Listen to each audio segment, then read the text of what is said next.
Seja bem-vindo a este nosso encontro. Este é o nosso 8º encontro dos nossos estudos do livro do Bonhoeffer, Discipulado.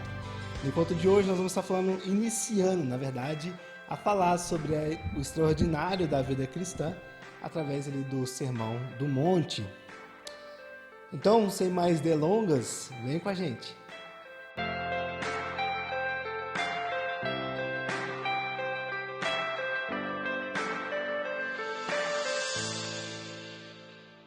Até aqui nós temos conversado muito sobre o chamado ao discipulado e como esse chamado ele vai refletir de uma maneira direta sobre a vida do indivíduo. Como esse chamado ele é fruto da atuação de Deus no homem, onde Deus, Jesus, nos convida a poder fazer parte dessa caminhada, dessa jornada no discipulado, caminhando junto com o Senhor. No nosso encontro de hoje, a gente vai começar a trafegar ali sobre o extraordinário da vida cristã. O que vem a ser essa ideia do extraordinário no Sermão do Monte? Nossos próximos encontros, a gente vai em Mateus 5, 6 e Mateus 7. Pois bem, Mateus capítulo 5, as bem-aventuranças. Jesus, sentado no monte, a multidão e os discípulos ali. Mateus capítulo 5, versículo 1 vai dizer que Jesus juntou a multidão e os discípulos e ali ele começou a os ensinar. É interessante a gente olhar para essa cena, olhar para este cenário e tentar entender um pouco da perspectiva dos que estavam ali presentes. O povo, quando eles veem aquela cena, eles olham para Jesus, eles estão enxergando aquela cena, eles estão vendo Jesus com os discípulos que se reuniram em torno dele. E até bem pouco tempo atrás, eles mesmos faziam parte daquela multidão. Os discípulos faziam parte daquela multidão. E agora eles fazem parte de um grupo seleto de Jesus, aqueles que têm caminhado com Jesus, aqueles que têm sido abençoados pela boa mão, pela graça e pela misericórdia de Jesus atuando na vida daqueles homens. E eles ouviram o chamado de Jesus. Eles deixaram tudo para trás e aqueles homens seguiram de fato ao Senhor, passando a pertencer a Jesus de corpo e alma. Aconteceu com eles algo que não aconteceu com os demais da multidão. E a multidão via aquela cena, enxergava aquelas pessoas. Os discípulos veem aqueles que o povo do qual eles mesmos vieram estavam ali perdidos como as ovelhas perdidas da casa de Israel. E os discípulos são aqueles que ouviram a voz do bom pastor. Quando um pastor chama, eu posso chamar, você pode chamar, se nós não formos os pastores das ovelhas, elas não seguirão a nossa voz. E é exatamente isso que aconteceu com os discípulos, eles ouviram a voz do bom pastor. Lá em João vai nos dizer que Jesus é o bom pastor. E ao ouvirem a voz do bom pastor, elas seguiram a este bom pastor. Elas se entregaram, se colocaram no caminho com o bom pastor. Os discípulos enxergam de onde eles vieram e a multidão que estavam ali, aqueles que estão perdidos. Jesus, já de contrapartida, vê os seus discípulos e vê a multidão. Jesus vê os discípulos que deixaram abertamente o povo para se juntar a ele. Jesus vê aqueles que ele chamou, aqueles que tudo abandonaram, aqueles que estavam agora diante do chamado, aqueles que estavam passando e irão passar por provações, por carência, por privações, aqueles que serão pobres dos mais pobres da humanidade, aqueles que serão dos tentados os mais tentados, aqueles que serão dos famintos os mais famintos. E esses discípulos e esses que seguiram Jesus nada tem senão o próprio Cristo. Não existe nada que eles possam reclamar ou dizer para si que são seus a não ser Jesus. Eles terão tudo em Deus. Nós teremos tudo em Deus. O discípulo e o povo, nesse caso aqui, formam uma só unidade. Os discípulos são os mensageiros em toda parte.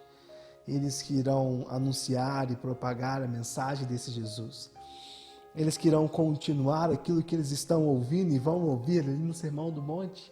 Eles que serão os odiados, assim como Jesus foi odiado. eles que irão atrair toda a ira para si, assim como a ira foi atraída para o próprio Deus em Jesus. Eles serão rejeitados por causa de seguirem Jesus.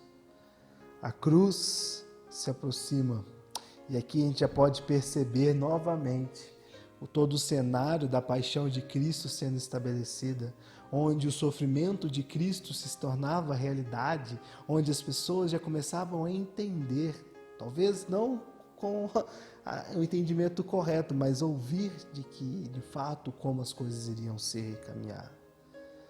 Por essa razão, Jesus se dirige aos seus discípulos dizendo: bem-aventurados, felizes são vocês, mas parece que é meio antagônico essa perspectiva, né? Ele está falando para aqueles que já estão sobre o poder do chamado, e Jesus está dizendo a esses que já estão sobre esse poder, falando: bem-aventurados, vocês que já foram chamados e se fizeram pobres, aflitos e famintos. É antagônico essa perspectiva, mas é bem-aventurados. Bonhoeffer vai dizer: nem a pobreza nem a renúncia são por si só motivo para bem-aventurança. Apenas o chamado e a promessa pelos quais os discípulos vivem em pobreza e renúncia são motivos suficientes. E isso já nos faz entender, queridos, que o estado de pobreza não me coloca na condição de ser um bem-aventurado. Se de fato no meu coração não existir uma humilhação, um entendimento correto de quem eu sou frente a quem é Jesus. Todas as vezes em que o meu coração é governado por mim mesmo, talvez determinadas renúncias, determinadas pobrezas são apenas tentativas nossas de conseguir essas bem-aventuranças. Nem a pobreza, nem a renúncia e nem mais nada que virá por aqui em diante são motivos para nós reclamarmos como suficientes em nossas vidas, se não for através e única e exclusivamente por causa de Jesus e do Jesus. Por essa razão, Jesus declara seus discípulos bem-aventurados. O povo ouve o que ele diz e, espantado, testemunha o que está acontecendo. Pois, de acordo com as promessas de Deus, a herança das bem-aventuranças, elas são destinadas a somente o povo de Israel. E aqui Jesus está destinando essa herança apenas para os seus escolhidos, dizendo que deles é o reino dos céus. E aí ele começa falando: bem-aventurados vós. E aqui a gente faz um salto. Mateus 5 vai falar sobre os humildes, mas lá em Lucas capítulo 6, versículo 20, vai dizer: bem-aventurados vós pobres, porque vós é o reino de Deus. Os discípulos, queridos, carecem de tudo, eles são pobres, literalmente pobres. Eles entraram numa jornada sem ter absolutamente nada que eles possam dizer que são seus, nenhum pedaço de terra, nenhuma herança, nada que eles possam carregar consigo. Lembra quando Jesus vira para o jovem rico e fala: vende todos os teus bens, dá aos pobres e me siga. De fato, Jesus está dizendo que aqueles que renunciam a todas as posses, aqueles que renunciam a todas as coisas, estes se tornam bem-aventurados e destes é o reino de Deus. Não é uma ideia de que de fato temos que viver na miséria e na pobreza. Não é isso, tá bom? Estamos tratando aqui muito mais do coração do que de fato das riquezas em si. Mas se é que seja necessário um desprendimento dessas riquezas, precisa acontecer e existir dentro de nós um desprendimento dessas riquezas. Mas o que Jesus está trazendo, o que Jesus está querendo nos dizer é completamente uma mudança de mente e coração, de entender que não devemos e não podemos ser governados pelas riquezas. De novo, também não quer dizer que rico não entra no céu. Não, pode sim. Mas aqueles que confiam nas suas riquezas, nos seus poderes, naquilo que têm, em suas posses, não conseguem confiar no Senhor. É impossível existir dois senhores dentro das vidas. É impossível sermos governados por dois senhores. Por causa de Jesus, os discípulos haviam perdido tudo. Quando o seguiram, perderam a si próprios, e com isso tudo que ainda pudesse torná-los ricos. Agora eles estão pobres, ignorantes, sem experiência, já não podem esperar nada senão por aqueles que o chamou, por aquele que o chamou, Jesus Cristo. Olha que fantástico isso. Isso foge muito da nossa visão de mundo e da visão de conforto que o mundo imprime em nossas mentes e corações.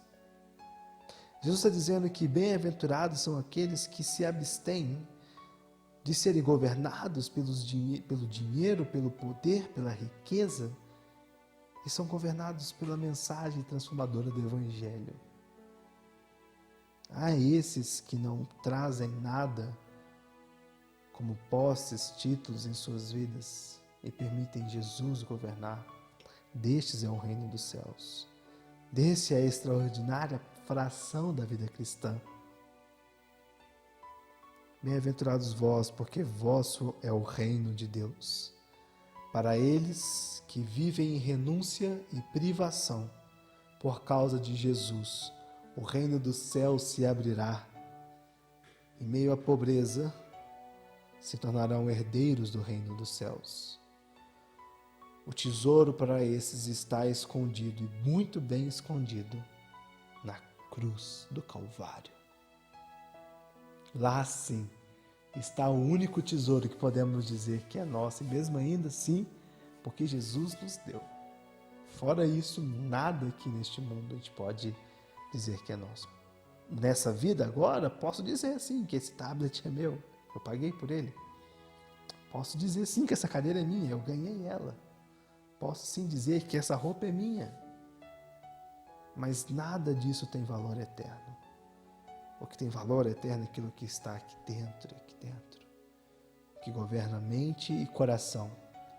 Bem-aventurados são os pobres, aqueles que não são governados pelas posses, pelo dinheiro, porque destes é o reino dos céus. Voltando para Mateus, bem-aventurados os que choram, porque serão consolados. A cada nova declaração que Jesus está dando dessas bem-aventuranças, parece que ele está aumentando um abismo entre os discípulos e o povo. Aumentando um abismo, uma separação que torna mais visível entre aqueles que estão, de fato, debaixo do chamado e aqueles que nem sequer entraram nesse chamado. Mostrando que bem-aventurados são os que choram, não é aquele choro de sofrimento, não. Lutero vai trazer como tradução para esse choro aqui, carregar o sofrimento. O que Jesus está querendo dizer que é bem-aventurado aqueles que estão sofrendo, carregando o sofrimento pelas dores do mundo, pelas dores que o mundo está passando, pelas dores que a humanidade sofre por causa do pecado. Bem-aventurado é o teu choro por causa das vidas que estão parecendo e indo para o inferno.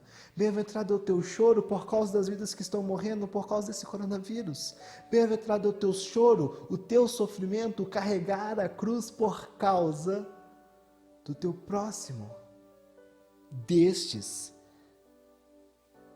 Estes serão consolados.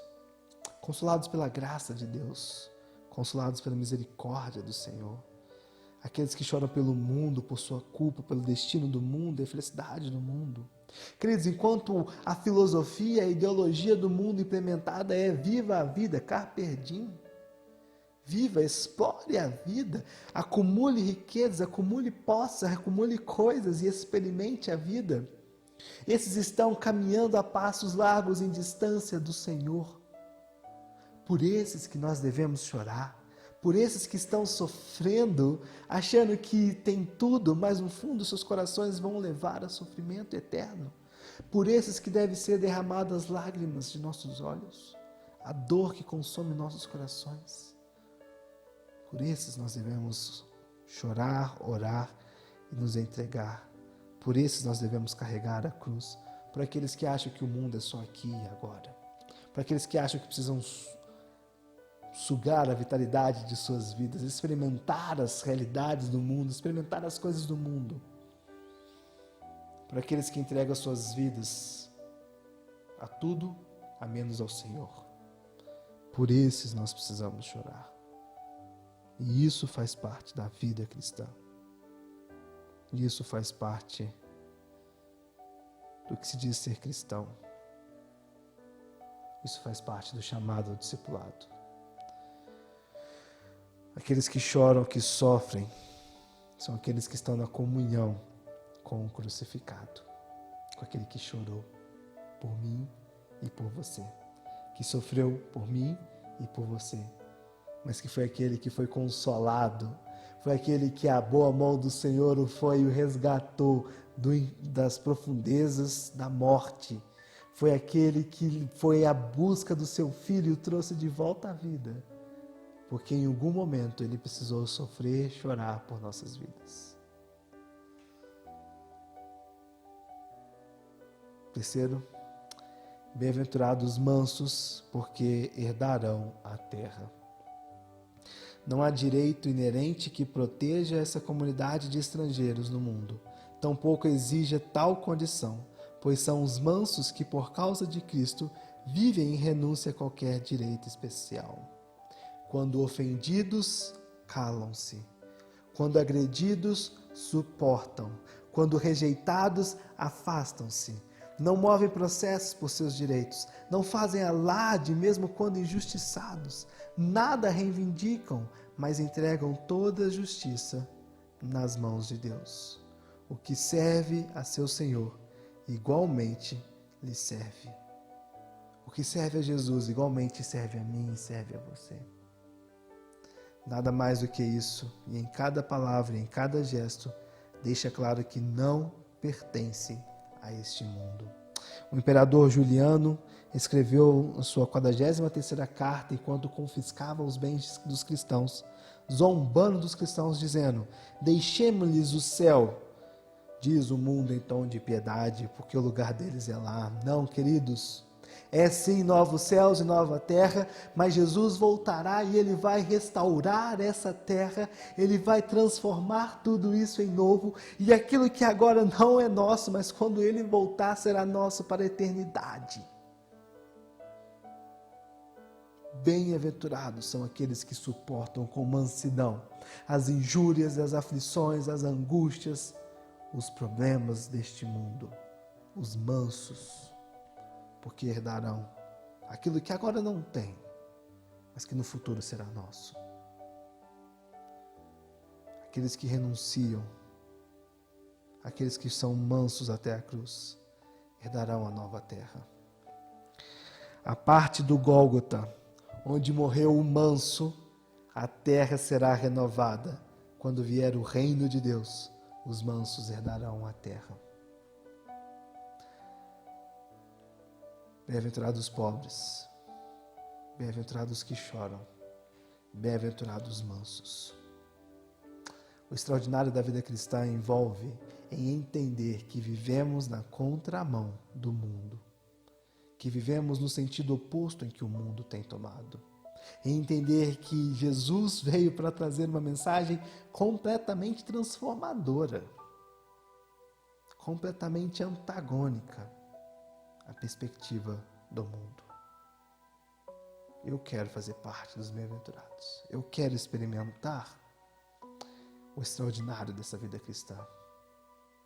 Eu te convido a olhar para essas bem-aventuranças e a se perguntar o que tem te governado. Próximo encontro, a gente continua falando sobre as outras bem-aventuranças. Muito obrigado por poder acompanhar até aqui. Que a graça do Deus rico e misericordioso continue abençoando e sendo derramada sobre suas vidas. Jesus abençoe.